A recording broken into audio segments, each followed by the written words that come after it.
Jadi dalam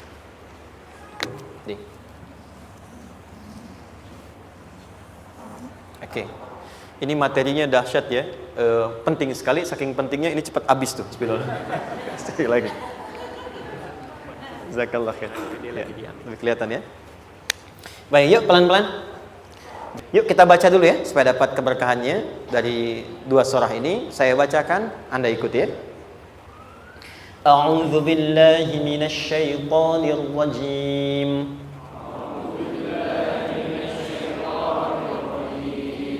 Bismillahirrahmanirrahim. Wadduha والليل إذا سجى ما ودعك ربك وما قلى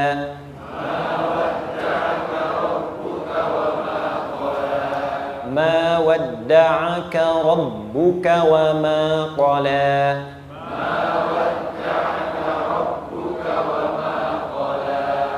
وللآخرة خير لك من الأولى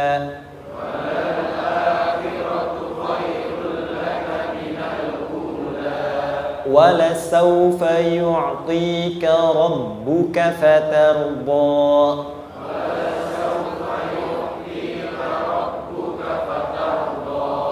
ألم يجدك يتيما فآوى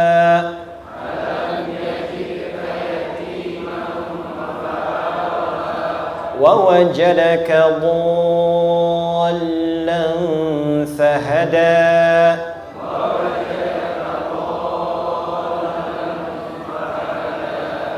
ووجدك عائلا فأغنى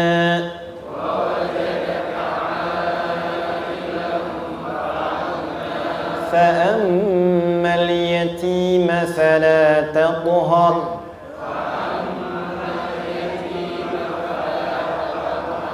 وأما السائل فلا تنهر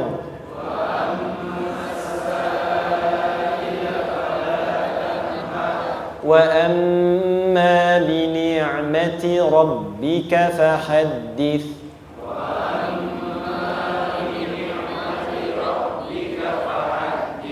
Baik, satu surah dulu, alhamdulillah. Izin saya bacakan tadi untuk diikuti supaya setidaknya kalau kita pulang dan ditanya bagaimana hidupmu engkau jalani, seperti apa engkau berinteraksi dengan Quran yang telah aku turun.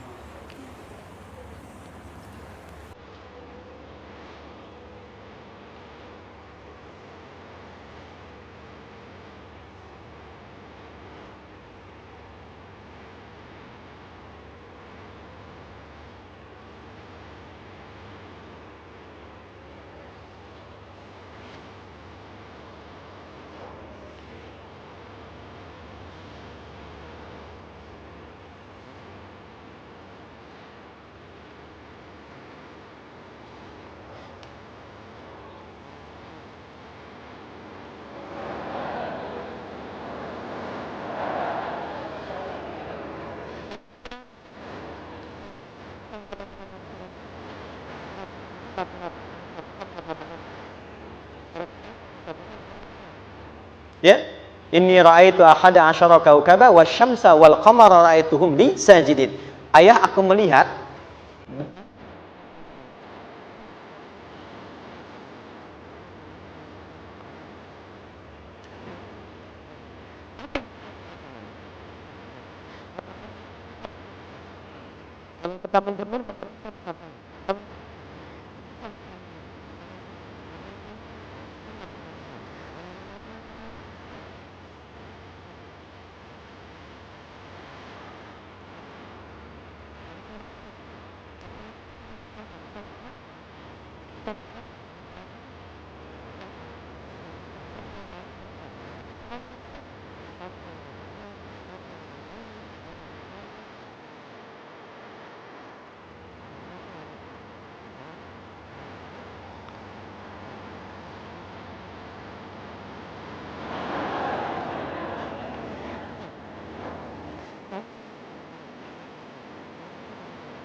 Tidak.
Teruskan. Ma wadda'aka rabbuka wa ma qala. Walal akhiratu khairul laka minal. Perhatikan. Hei.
Jelas?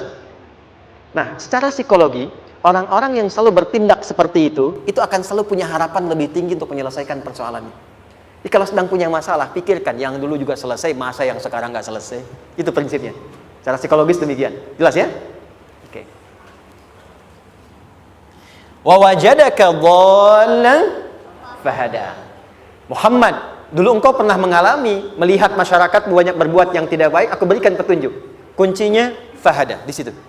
Orang yang punya motivasi kuat dan keyakinan untuk bisa menyelesaikan persoalannya, maka dia akan lebih cepat mendapatkan petunjuk Allah untuk mendapatkan solusi terbaik. Ada sini. Saya agak cepat ya, mohon izin.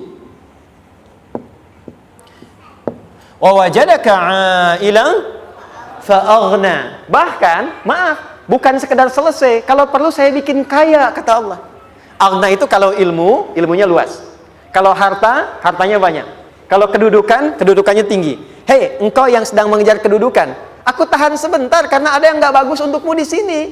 Tapi kalau kamu terima, aku angkat itu lebih daripada apa yang kamu harapkan. Kamu pengennya bintang 2, aku naikkan sampai bintang 4. Kalau perlu 5 sekalian. Hei, kamu yang in kampus di sini, aku tahan. Bahasa kamu nggak lulus, kamu nangis, kamu mengadu, kamu datang pada orang tuamu. Orang tua mulai protes, mulai curhat macam-macam. Terima dulu. Mungkin di sini ada yang tidak baik seperti doa ibumu yang sering memohon, ya Allah, jangan sampai anakku berbuat yang salah. Jangan sampai terjebak narkoba. Jangan sampai terbawa tawuran. Di sini ada yang kurang tepat untukmu. Kalau kamu ridha, kamu terima, kamu proporsional, bahkan aku pindahkan ke kampus yang lebih baik yang tidak kamu bayangkan sebelumnya. Di orang-orang yang selalu menerima apa yang Allah ujikan dan ridha dengan itu, maka Allah akan angkat derajatnya bahkan melebihi ekspektasi dirinya. Paham? Kalau sudah seperti itu, maka lihat ujung ayatnya. Lihat ujung ayatnya. Fa'ammal yatima fala taqhar. Maka jangan pelit berbagi kepada orang lain. Share. Kalau sudah sukses, share. Berbagi, bukan hanya materi, bagi ilmunya, ya, bagi kebahagiaannya. Wa ammas sa'ila fala tanhar. Jangan sampai nunggu orang minta. Kalau lihat ada kawan yang butuh, sekarang Anda sukses. Tapi boleh jadi kesuksesan Anda itu tangganya dari teman-teman Anda. Kalau sudah teraih ke atas, lihat lagi anak tangganya ke bawah. Ajak teman, jangan ditunggu minta. Ajak, bawa dia, berikan peluang. Jangan sampai dia minta, apalagi Anda bentak-bentak. Aku kan yang dulu bantu kamu. Jangan sampai keluar kata-kata itu. Kamu bisa naik di atas karena aku kan yang dulu bantu kamu. Kamu bisa jadi pemeran utama karena aku yang rekomendasikan. Karena aku yang dorong kamu, misal. Jangan sampai keluar kata-kata itu. Apalagi langsung keluar, tidak. Ini karena ilmuku saja misalnya. Kalau itu bisa dilakukan dengan baik. Lihat ujungnya. Wa amma bi ni'mati rabbika fahaddits. Maka semua nikmat yang dirasakan akan mudah untuk diimplementasikan dan disyukuri. Jadi semua nikmat itu bukan cuma dirasakan. Jadi membagi semua nikmat itu adalah rasa terbaik untuk menikmatinya. Maaf ya, Anda kalau punya makanan, dimakan sendiri. dengan dibagi sama-sama, kira-kira rasa nyamannya yang pertama atau yang kedua? Kedua. Makan sendiri, enaknya sendiri kan? Tapi ketika ada teman berbagi dan tahu, oh enak ya, nyaman ya, ada kebahagiaan, ada ngobrol, ada tertawa, ada kebersamaan, itulah inti nikmat yang sesungguhnya. Wa amma bi ni'mati rabbika, ternyata masalah yang diberikan bukan ingin memberikan beban, tapi ujungnya, endingnya supaya Anda bisa mendapatkan nikmat berkualitas yang bisa dibagi. Lihat surat Ad-Duha itu jangan cuma lihat awalnya, lihat ujungnya. Ternyata ketika seseorang mendapat masalah seberat apapun, itu bukan ingin membebani, tapi ingin meningkatkan kualitas hidupnya supaya mendapatkan nikmat yang lebih besar dan merasakan nikmatnya itu dengan berbagi. Itu poinnya. Jadi kalau sampai sini kita paham dan kita beri nama misalnya dengan fikih ujian, jadi kalau desain ujian ini sistematikanya kita pahami, maka tidak ada alasan untuk mengeluhkan persoalan. Jadi melihat masalah itu bukan sebagai beban, pada akhirnya melihatnya sebagai tangga untuk mencapai kebahagiaan. Jelas sampai sini? Baik, kalau sudah seperti ini, ingin punya masalah atau tidak ingin punya masalah? Tidak. Ingat ya, jadi kalau anak pulang bawa masalah, dilihatnya jangan beban. Oh, Allah ingin menaikkan kualitas pada anak saya, yang dengan itu menjadikan ia mendapatkan nikmat yang belum pernah didapati. Kalau rumah tangga sedang ada masalah, jangan banyak diperseterukan, tapi direnungkan sejenak. Oh, Allah ingin meningkatkan kualitas rumah tangga ini, sehingga kita bisa mendapatkan nikmat yang tidak pernah didapati sebelumnya. Makanya nikmat berumah tangga itu yang terbesar, selalu bertambah ketika menyelesaikan masalah. Silahkan cek. Kalau sedang ada masalah, berseteru kan? Tapi setelah selesai, kan jadi lebih nikmat ya? Ya?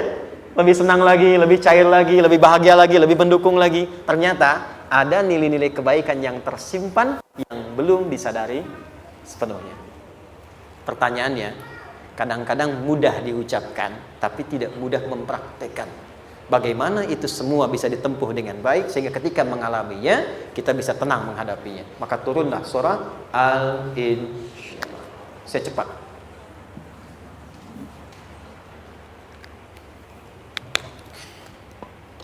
Teman-teman, ini apa? Kelas ya? Baik, pelan-pelan sedikit. Kira-kira volumenya besar kecil? Kecil ya? Baik. Kalau saya bandingkan dengan gayung, volumenya besar mana? Gayung ya? Baik. Kalau ini saya perlebar, sehingga bisa memasukkan apapun ke dalamnya, itu bahasa Arabnya disebut dengan insyirah namanya. Jelas? Meluaskan sesuatu sehingga terlihat lapang, sehingga memudahkan setiap hal masuk ke dalamnya. Itu insyirah namanya. Surah ini diberi nama dengan surah Al-Insyirah, yang berarti sesuatu yang lapang, yang tenang, yang nyaman. Yang diharapkan dengan keadaan hati yang lapang, nyaman, tenang itu, segala persoalan yang dihadapi dalam kehidupan akan mudah diterima dan tidak berdampak besar dalam menyikapinya. Maka bagaimana kemudian Allah memberikan turunan-turunan petunjuk supaya apa yang diharapkan ini bisa tercapai? Satu, izin mengilustrasikan. Saya kasih cerita sebentar. Ada seorang anak muda, kisah ini sangat viral, hampir setiap kita bisa mendapatinya. Datang kepada seorang kakek tua di sisi danau yang jernih sekali airnya. Dia berkeluh kesah tentang persoalannya. Dia katakan, saya punya masalah begini. Berat sekali terasanya. Kakek itu kemudian permisi, dia hanya membawa 2 genggam garam. Kemudian beliau bawa 1 gelas, ilustrasinya seperti ini. Dimasukkanlah kemudian garam itu ke gelas itu. Lalu diambil 1 gelas air yang jernih tadi, dengan garam segenggam. Kata beliau, minum. Pemuda itu mengatakan, wah asin, minum aja dulu. Lalu ketika diminum, langsung ditumpahkan. Dia muntahkan, asin katanya. Lalu setelah itu kakek yang tadi melepaskan segenggam sisanya, dilempar ke danau tadi yang luas. Lalu diambil lagi dengan gelas yang sama. Sekarang minum. Bagaimana rasanya? Segar, enak, nyaman. Itulah hatimu. Kalau hatimu sempit sesempit gelas ini, maka masalah sekecil apapun akan selalu menghadirkan kesulitan seperti engkau menelan garam tadi. Tapi kalau hatimu luas, sebesar apapun masalah, tidak akan pernah berdampak pada dirimu kecuali engkau mampu menyusun rencana untuk mengatasinya. Kelapangan hati yang membuat diri kita mampu menerima persoalan apapun, itu yang disebut dengan insyirah. Makanya dulu tahun 90-an ada sinetron Hati Seluas Samudra gitu ya. Saya pernah tahu itu. Sama anaknya diapa-apain juga, masih aja ya menerima gitu. Dulu siapa ya? Jeremy Thomas dan lain-lain ya. Saya kira ada itu. Ya, saya kira itu ya. Saya pernah lihat sejenak ya. Saya jarang-jarang nonton gitu. Pernah lihat aja. Saya senang riset. Jadi kalau riset itu ada riset dakwah, ada riset materi. Saya teman-teman yang musik gitu ya. Saya tidak terlalu dekat dengan musik karena saya di Quran gitu. Tapi untuk mengetahui hukum musik itu bagaimana, saya riset. Sampai ke notasi saya tahu. C, D, F, G, A, B, C, G, A, B, C, D, F, G, D, F, G, A, B, C, D, A, B, C, D, F, G, A, F, G, A, B, C, D, E, B, C, D, E, F, G, Ais, B, F, G, Ais, B, C, D, Ais, Fis, C, D, Ais, Fis, G, Ais, Bis, Cis. Gitu kan ya? Ya? Tapi kalau diminta piano, gitar, ini saya nggak bisa. Ya, tapi untuk menentukan hukum, nah kita bisa paham gitu. Misalnya boleh nggak baca Quran pakai langgam Jawa gitu kan? Nah, hukumnya apa? Nanti dari teori itu muncul. Ya, paham ya? Nah, oke, balik sini. Perhatikan baik-baik. Satu, saya agak cepat. Ini ditafsir langsung turun al-insyirah. Yang pertama, alam nashrah laka sadrak wa wada'na anka wizrak allazi anqadha dhahrak. Tahan sampai sini dulu, 3 ayat. Saya mulai dari ayat kedua dan ketiga. Perhatikan baik-baik. Wa wada'na anka wizrak allazi anqadha dhahrak.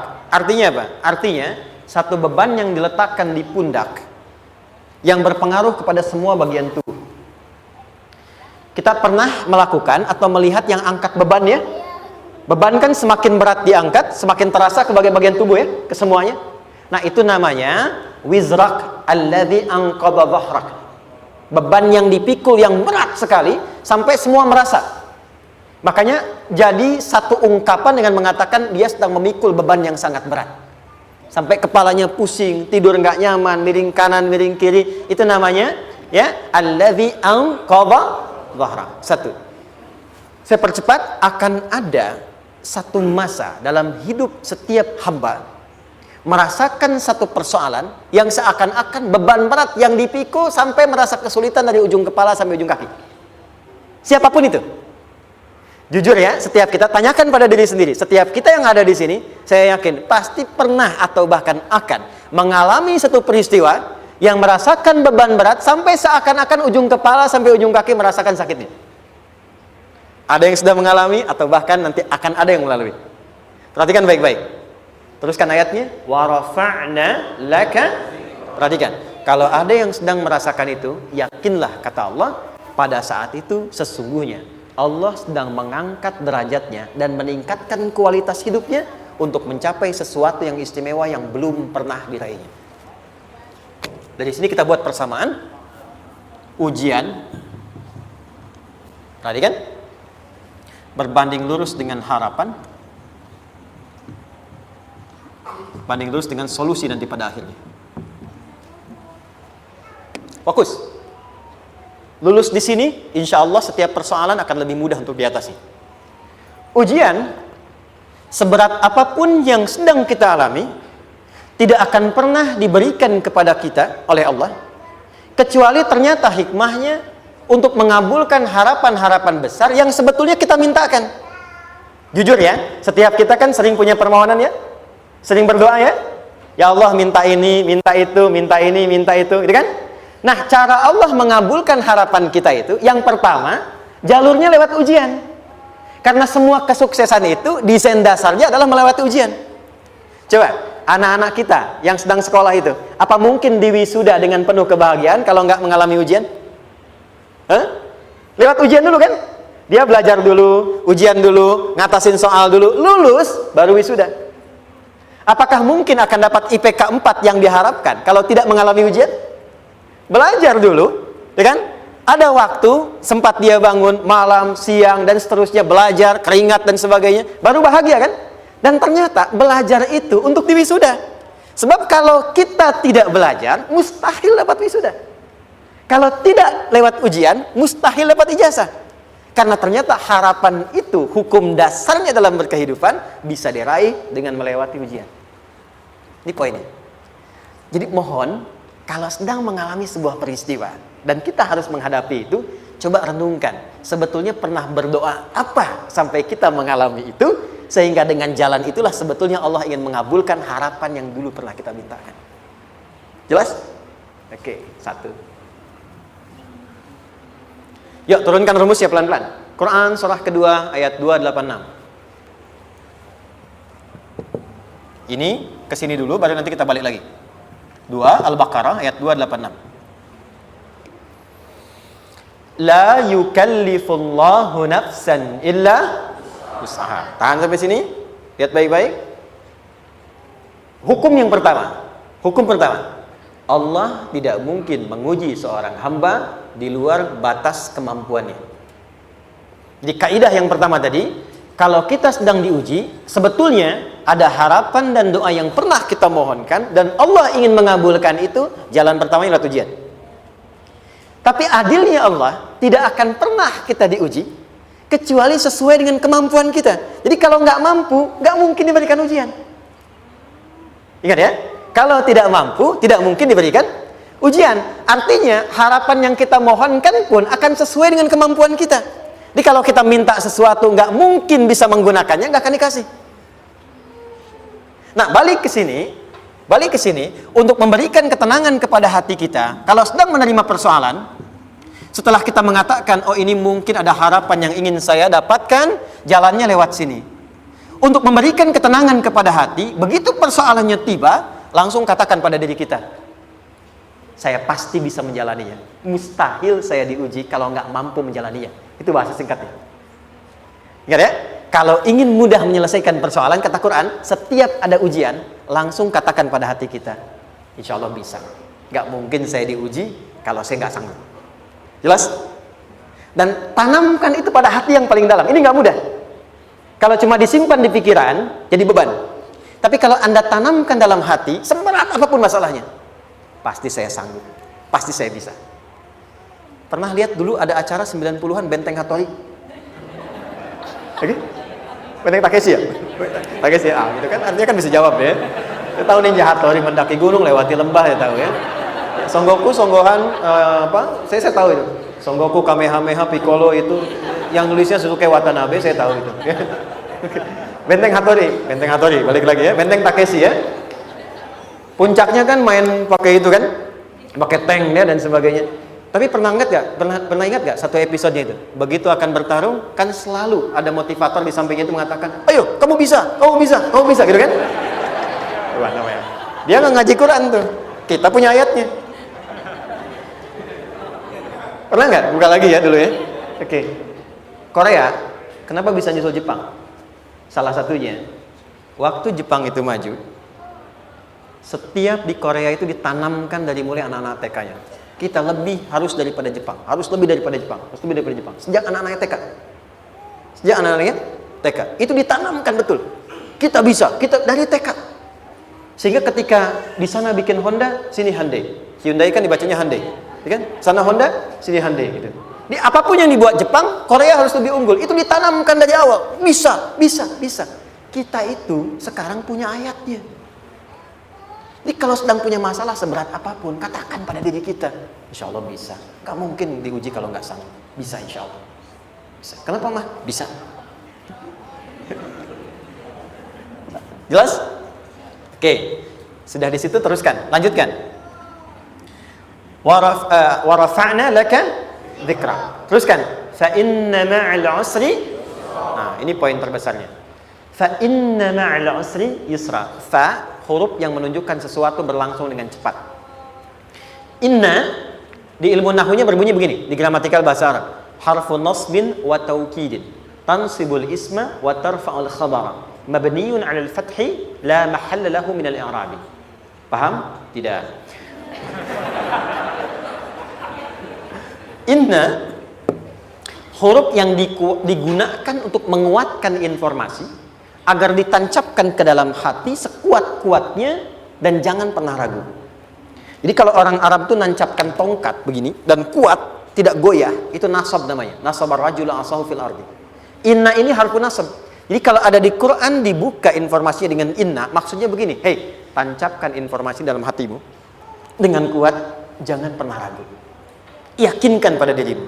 Apa yang harus diyakinkan? Ma'al usri yusra.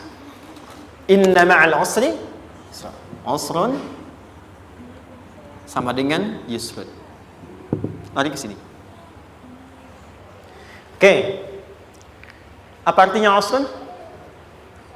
Sulit. Oke. Sulit itu ada dua. Ada sa'bun, ada usrun. Kalau kesulitan yang relatif, kata si A sulit, si B mudah, itu sa'bun namanya. Contoh, kata si fulan, bahasa Jepang susah. Padahal kata yang lain tidak. Saya ke Jepang, anak-anak kecil begini bisa bahasa Jepang, gitu kan? Bagi mereka mudah, gitu ya. Saking mudahnya gitu. Kata shiwa, gitu. Anak-anak kecil, bagi mereka mudah, bagi kita belum tentu. Itu sa'bun. Inna lughatal yabaniyya sa'bah. Relatif. Tapi kalau kesulitan yang sifatnya mutlak, semua orang mengatakan sulit. Maaf, bawa mobil, sulit atau mudah? Bukan mengendarai ya, bawa mobil, bawa. Sulit ya? Sulit ya? Baik, sepakat sulit semuanya. Nah, itu dalam bahasa Arab dikenal dengan usrun. Kesulitan yang semua sepakat bahwa itu susah. Sulit, semua sepakat. Dan ketika ada orang bicara, aku sedang punya masalah begini. Semua mengatakan, wah itu nggak mudah, itu nggak mudah. Itu usrun namanya. Lawannya, kemudahan yang relatif disebut sahlun. Tapi kemudahan yang semua sepakat bahwa itu mudah, itu yusrun namanya. Mengangkat spidol, semua mengatakan mudah, ringan. Itu yusrun namanya. Perhatikan, Allah tidak memasangkan sa'bun dengan sahlun, tapi memasangkan usrun dengan yusrun. Orang-orang yang punya keyakinan kuat, setiap persoalan itu akan selesai. Dan dia mengatakan pada dirinya, aku bisa melewatinya. Maka, perhatikan kalimatnya kata Quran. Inna ma'al usri yusran. Sesulit apapun masalah yang sedang dia alami, maka Allah akan datangkan solusi semudah-mudahnya yang bisa dia nikmati. Dengan kata lain, kalau kita bawa ke bahasa psikologi, kalau sedang menghadapi persoalan seberat apapun, selain kita mengatakan, ini pasti bisa saya lalui, saya insya Allah sanggup mengatasinya, katakan pada diri kita, ini pasti selesai. Pasti ada solusinya, pasti mudah. Katakan, walaupun memang solusinya belum datang, tapi tenangkan pada diri kita dengan mengatakan, inna ma'al usri yusra. Bahasa psikologinya, katakan pada diri kita, ini pasti selesai.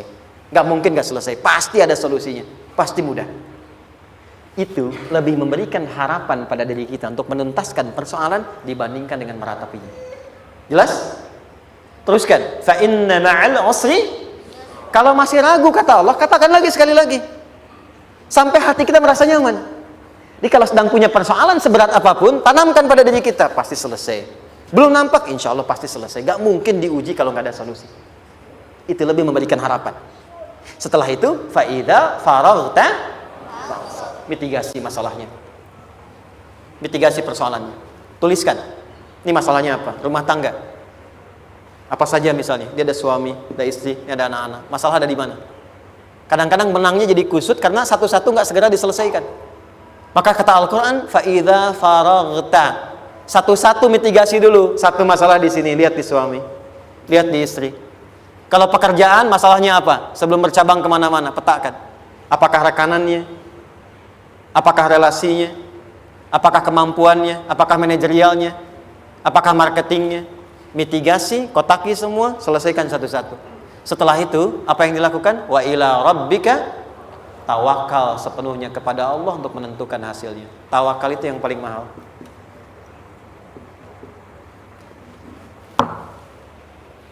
Anda kalau nggak punya kepasrahan, stres. Karena selalu memikirkan apa yang mau dikerjakan dan selalu orientasi pada hasil. Kita punya tawakal. Kalau kita mampu menyerahkan sesuatu, gini, di sini ada orang yang paling jago misalnya main basket. Ada pertandingan basket. Begitu dibuka, udah tim musyawarah serahkan aja pada si fulan. Kan? Dia yang paling jago, dia. Bukankah dengan menyerahkan itu bukan hanya kita berikan sebuah tugas, ya kan? Tapi dengan itu ada kelapangan tersendiri kan? Ah, yakinlah sukses, ini paling hebat. Pernah ada perasaan gitu? Sekarang, siapa yang paling mampu menguasai? Siapa yang paling hebat menyelesaikan segala hal? Siapa yang punya segalanya? Bukankah Allah? Orang-orang yang punya tingkat tawakal yang tinggi, maka satu, dia akan lebih stabil keadaan mentalnya dan tidak akan pernah gelisah dengan kekecewaan. Nggak ada kecewa. Karena tawakal itu kalau sudah kepasrahan pasti menerima hasil. Kalau sudah tawakal, terserah Allah tetapkan apa saja. Mau dapat sekarang, dapat besok, dapat nanti. Puncak yang paling tinggi, tugasmu hanya berikhtiar semampu yang bisa dilakukan. Selanjutnya, biarkan Allah menetapkan apa yang menjadi bagian dari maslahat kehidupan kita. Saya tutup. Cara Allah menjawab harapan kita ada 3. 1. Memberi langsung apa yang kita mintakan. 2. Menunda itu sampai kita siap menerimanya. 3. Mengganti apa yang kita inginkan dengan apa yang kita butuhkan. Saya ulang ya. 1. Memberi langsung apa yang kita mohonkan. Misal, ya Allah saya ingin A misalnya, anak saya pengen ke ITB. Tapi nggak mungkin tiba-tiba langsung masuk ITB kan? Pasti lewat ini dulu kan? Ada ujian dulu, ikut tes dan seterusnya diterima sesuai. 2. Kadang menunda sesuatu sampai dia sanggup menjalaninya. Anda punya anak usia 5 tahun, pengen diberikan motor. Anda mampu untuk memberi motor, dikasih nggak? Tidak. Sampai dia sanggup mengendarai motor, baru Anda berikan. Terkadang ada yang kita minta sekarang, tidak didapati sekarang. Tapi ternyata tahun depan kita dapat. Kita harus sadar bahwa anugerah yang kita dapatkan tahun depan itu sebetulnya adalah hasil doa kita di tahun ini. Pernah dengar nggak kisah viral? Nabi itu berdoa baru dikabulkan setahun setengah. Setahun 6 bulan. Padahal itu Nabi loh. Kiblat pertama kita kemana? Palestina kan? Baitul Maqdis kan? Nabi berdoa, mohon terus nengok ke langit. Al-Baqarah 144, minta, jawabannya turun setelah setahun setengah, setahun 6 bulan. Ada yang mengatakan di tafsir setahun 8 bulan, baru dikabulkan setelah setahun setengah. Padahal kurang soleh apa Nabi? Nabinya siap, mungkin umatnya yang belum siap. Nabinya siap, tapi ada tantangan di masyarakat yang tidak mudah, yang mungkin bisa meruntuhkan dakwah, baru dikabulkan setahun setengah. Ketika semua umatnya sudah bisa siap menerima itu. Boleh jadi apa yang diminta orang tua sekarang terkabulnya mungkin belasan puluhan tahun pada anaknya yang nomor sekian. Tahu Imam Syafi'i? Imam Syafi'i itu kan nama aslinya Muhammad, bapaknya Idris, kakek yang ke atas yang ketiga namanya Syafi'i. Kenapa disebut Imam Syafi'i? Dinisbatkan pada kakek yang ke atasnya. Ternyata kakeknya ini seorang ulama besar, saleh, memohon kepada Allah, setiap di keturunannya ada yang bisa menggantikan lebih soleh, lebih baik lagi. Ternyata yang didapatkan bukan dari anaknya, tapi generasi keturunan yang kesekian. Anda belum sekarang bisa hafal Quran. Misalnya, Anda bermohon, berdoa, boleh jadi yang hafal, mungkin bukan di anak, bisa di cucu, bisa di bagian keluarga yang lain. Maka, terkadang tawakal itu tidak hanya memberikan hasil yang cepat, tapi memberikan keindahan yang terasa tertunda, tapi melengkapi kebahagiaan yang dirasakan. Penutupnya, boleh jadi minta ke ITB, diterimanya di Unpad. Minta motor, dapatnya mobil. Kalau itu senang, luar biasa. Minta mobil, dapatnya motor, gitu kan? Ternyata kadang-kadang desainnya yang terakhir. Saya tutup, Allah mengabulkan apa yang kita butuhkan, bukan apa yang kita inginkan. Anak Anda sakit, dibawa ke dokter. Kata dokter, jangan dulu makan jeruk. Maka Anda pulang, dia minta jeruk. Anda berikan apel. Saya nggak mau apel, mah. Saya pengennya jeruk. Gak apa-apa, nah. Ini apel rasa jeruk, misalnya kan? Anda berikan. Ternyata apa? Bukan ingin menyakiti dan tidak mengabulkan keinginan anak, tapi lebih memberikan apa yang dia butuh. Kadang-kadang maaf ya, teman-teman mintanya proyek A, udah capek, di situ nggak dapat, dapatnya di yang lain. Teman-teman, itu Allah berikan sebetulnya hasil ikhtiar Anda yang sebelumnya. Cuma dikasih yang lebih baik, yang tidak Anda pernah bayangkan.